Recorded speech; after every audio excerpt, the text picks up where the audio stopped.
Hi everybody, thanks for coming. I'm Jamie and I work in public affairs at the college in Arviat, and it's really great to be here with everybody. It's a really exciting group, and so this morning I'm going to talk about some of the work that we've been doing in Arviat, mostly with youth who started with Frank Tester's Nan Aesthetic Arviat History Project in 2010.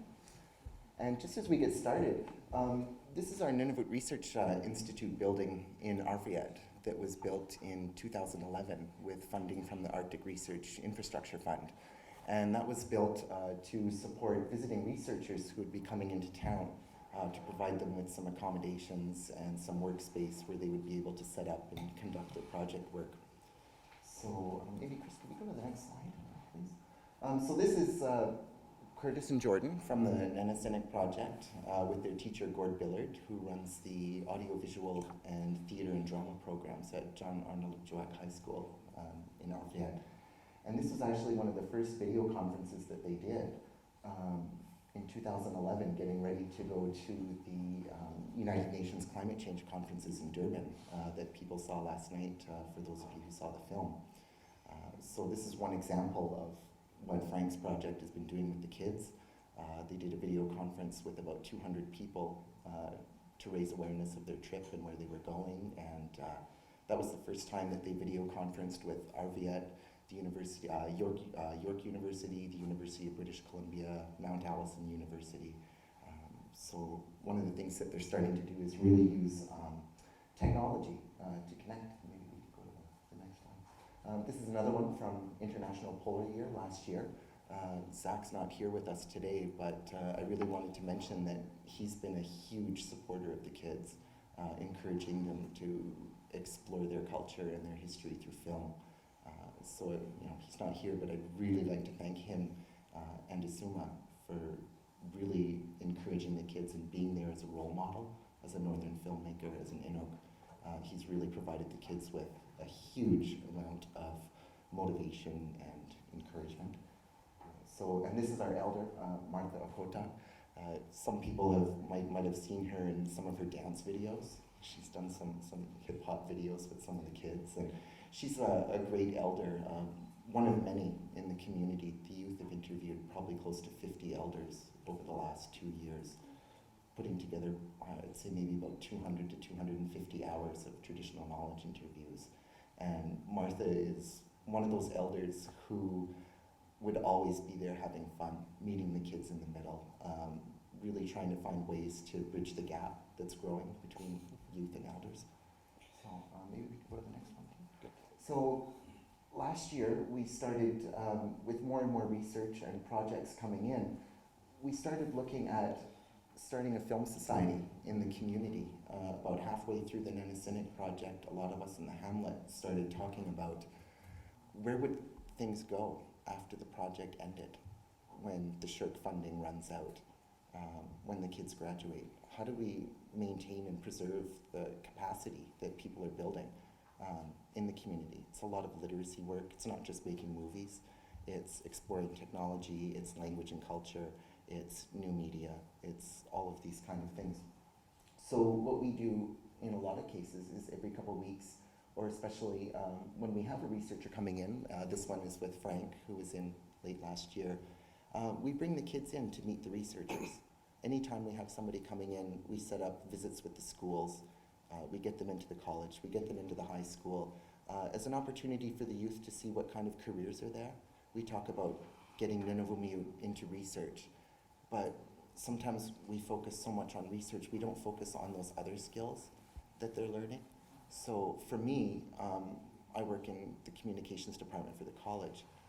One of my favorite things is trying to encourage young people to get into that kind of a field. Where's our reporters going to come from? Who's going to be our future translators, our interpreters? As we move into distance education and online learning here in Nunavut, who's going to make those products? Who's going to develop that educational material? This is a growing niche and a future market for our young people to be getting into using technology. So maybe we could go into the next one.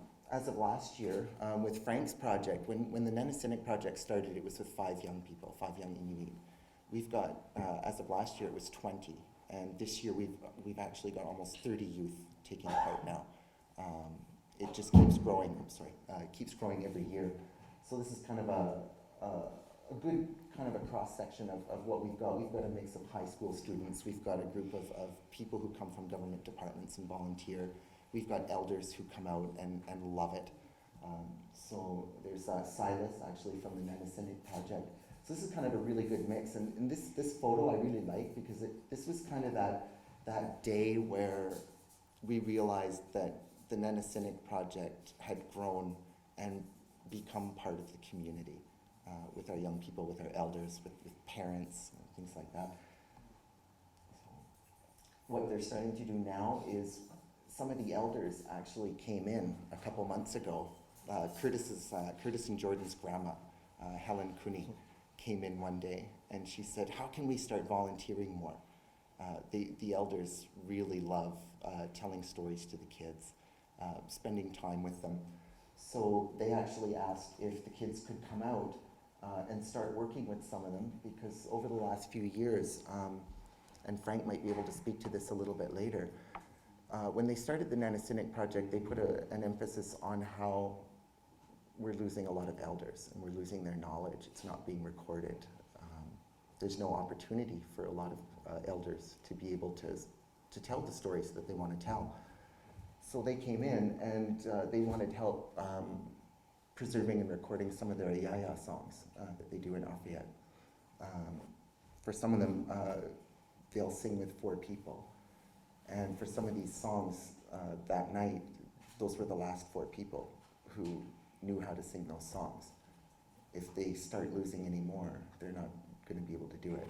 So the elders came in and started talking about how could we use iPads and tablets and recording so that you could, for example, record each track separately and then turn one track off, and then young people could actually sing along with the elders and learn the songs. So that's kind of one kind of a neat way that they're starting to look at how they can start using technology to start, learning and sharing some of these songs. This is another one where they're combining their drama program. So they've started filming plays. Arviat has a exceptional drama and theater program. So what has really been starting to happen the last year or two is the Nan Aesthetic project and the film kids have been actually working a lot more with their high school to do plays and things about healthy messaging, anti-bullying, youth suicide. And this is kind of a great shot. This is Inosar, one of our students. This year, he was one of the first students to really start volunteering with the Communities Film Society. This year, he was awarded a top 20 TD scholarship for community leadership. And in all, he actually graduated with $150,000 worth of scholarships. He had to turn down $80,000 worth of scholarships this year. So I really like to use him as an example of what can happen when young people volunteer and get involved and get active in this kind of stuff. It can lead to different opportunities, and it's, so this kid's on a full scholarship down to Algonquin College, and next week he's actually going to be speaking on Parliament Hill with Justin Trudeau, with NDP Deputy Leader Megan Leslie, Federal Health Minister Rona Ambrose, John Baird. A lot of people are starting to take a look at some of the things that these kids are doing. Inosar and Shelton actually won gold at the Territorial Skills Competition, went to the Nationals this year. So that's, a really good group. This is Ethan. He's one of our youngest students in the Film Society, and he actually was studying neutron radiation earlier this year. So he walked in one day, his mom called me up one day and said, look, I want my kid to get interested in science. He loves it. Is there something that you could do? So I said, well, send him in after school and we'll go look around and see what kind of things that we could find through NRI. There's always a whole bunch of different projects and things. So we actually found a project with a group called Let's Talk Science. And he actually got a tweet from Chris Hadfield on the International Space Station. And it really, these kind of opportunities really pump these kids up. They come in after school almost every day asking what they could be doing. So This is another example of how the kids are using science and technology to take an interest in stuff that they really like to do. And this was just a fun project. Like it was, deadly space radiation was fun. So here's another one that they did. People have probably seen Ask Bob, Quirks and Quarks. Every couple months, Peter Mansbridge and Bob McDonald do a science show where they take questions from across Canada and from different people. And the kids actually sent in a couple questions, and Leslie Stodgett, who's a producer with the National, she called me up one day and she said, could the kids film it for the National? I said, oh, sure, no problem. They filmed their question in Inuktitut, and it was actually the first time in the history, all the years that they've been doing Ask Bob segments on the National, it was the first time they got a question in another language. And it was the first time that Peter was really happy that they did it in Inuktitut, because a lot of people don't know that Peter Mansbridge started his CBC career in Churchill. So it was a really good exposure for them. They were on the National for 3 days in a row with this stuff. And this is just something that they do for fun. They filmed this on a Sunday night for something to do. Not many kids get the chance to do national TV for kicks. This is another example of, this is Shelton and Curtis. Curtis is from the Nan Aesthetic project, and Shelton is a grade 12 student at the high school. They worked this summer on a Public Health Agency of Canada project with funding from Health Canada to look at child nutritional health and country food and composting. It was kind of a really big project where they're starting to look at how can we compost and look at local food production. So they spent, actually we could go maybe to the next one. They did an education campaign in English and Inuktitut. They've also done a whole bunch of interviews on how young people, they're trying to encourage young people to keep eating country food. What they noticed in some of their research was that a lot of kids are starting to turn away from country food, almost in a way like, if you're well off, you should be drinking pop. You should be getting, good store-bought foods. Poor people eat caribou meat. That was one thing that came out of the research. So this summer they spent a lot of time trying to develop healthy messaging that would encourage young people to start eating more country food and dropping chips and pop and stuff like that. And they're actually using social media. This one is actually from last Friday. And you can see, they had 77 shares on Facebook, 51 tweets on Twitter, 12 people emailed it, 145 comments. That's not even a week old. So I think that's a really great example of how they're using social media and the internet to communicate their messaging with others. So, during the same project, a lot of the youth were able to explore trades. Designing greenhouses and portable grow boxes, planting vegetables. We had 19 buildings composting this summer as part of the project. They built compost units. They're going to be testing how well the worms survive over the winter. So, but it's a great example of how sometimes we think about research as being, in a lab, or we don't really see some of the other skills that can come in. So youth building things, and maybe we can go to the next one. So that's an example of some of the grow boxes that they were building, and those are kind of being adopted by different buildings and schools and houses for people who are interested in seeing how well we can actually grow our own vegetables in Arviat. We talk a lot about climate change having negative impacts, but this is an example of where maybe climate change could actually help a little bit in that we could start growing our own food. So that's something that Arviat is actually starting to look at now. So this is one of the other things that the youth are doing is they just partnered up with Adobe this summer. Adobe has a program called the Adobe Youth Voices program. So they've actually loaded up their whole school with Photoshop and video editing. So what they do is they actually work with Adobe trainers after school. They study youth media fundamentals. They pick their own literacy projects, and a lot of the kids, they do almost all their work in Inuktitut. almost 100%. And it's really, really cool. So this is kind of an example where Shelton's looking at different examples of youth-produced videos where they learn to reflect on the messaging that other youth are doing and how they can do it too. This is Charlotte. She's actually working on another project in Arviat that's funded by the Canadian Institute for Child Health and Coca-Cola. She's working on a 6-book storybook series that's about encouraging youth to eat healthier, eat more country food, don't drink pop, drink orange juice, things like that. Yeah, actually. And so she's actually doing storyboarding here, and hopefully we'll have a couple of the books out by Christmas. But that's another example of where we're starting to get young people involved in producing. And actually, where's Louise? Last summer, we had a couple of the kids actually working with Inhabit Media, interviewing elders and transcribing the interviews for a couple of the books that Inhabit will be doing. And that's kind of inspired by, this project here is kind of inspired a lot with what the students did with Neil and Louise last year. Now this is just from a couple of years ago. This is a good little cross-section of some of the youth that we have this year. We've got almost 30 kids taking part.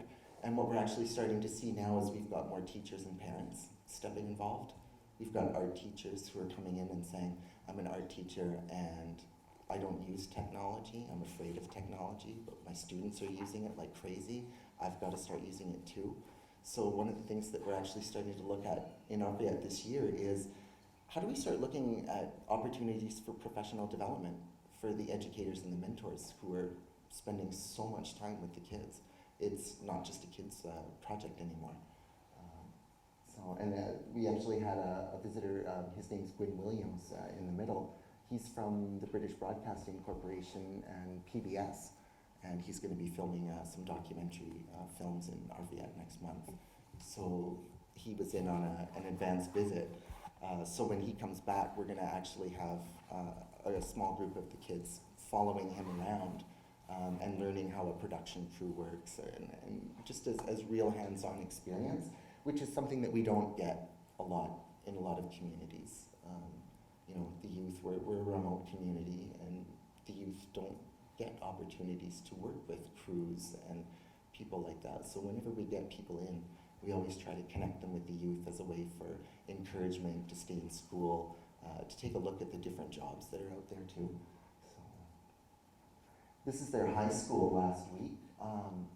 Adobe donated about $10,000 worth of Photoshop and Premiere software for them. So we just actually finished loading up 40 machines, 40 Macs, and the youth will be doing a number of different projects over the year using that. And Zach's not here, but this is also part of the Digital Indigenous Democracy project that ISUMA is working on.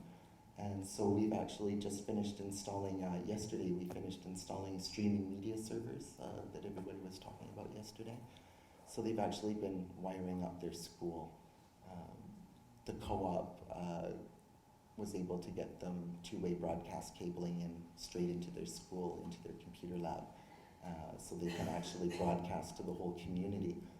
And what's something really interesting I thought about that was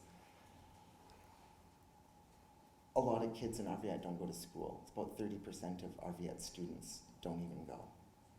That's a third of your school-age, children. While talking with a lot of the youth, a lot of them said, they're not going to come. So why are we trying so hard to get people to come back to school? Why don't we use technology, video and broadcasting to take the classes and learning to them? It would cut across all the generations. They could watch it with their grandparents, they could watch it with their parents, their brothers and sisters, and then hopefully that would maybe encourage them to re-engage with their education, start looking at the opportunities that are out there that they could be getting into. And that's one of the most beautiful labs I've seen in Nunavut. This is another classroom right next door. This is their teacher, Gord Billard. Twice a week they get together and they actually do classes on media fundamentals, filmmaking, literacy, things like that. And pretty soon we're going to be broadcasting those to the community as well.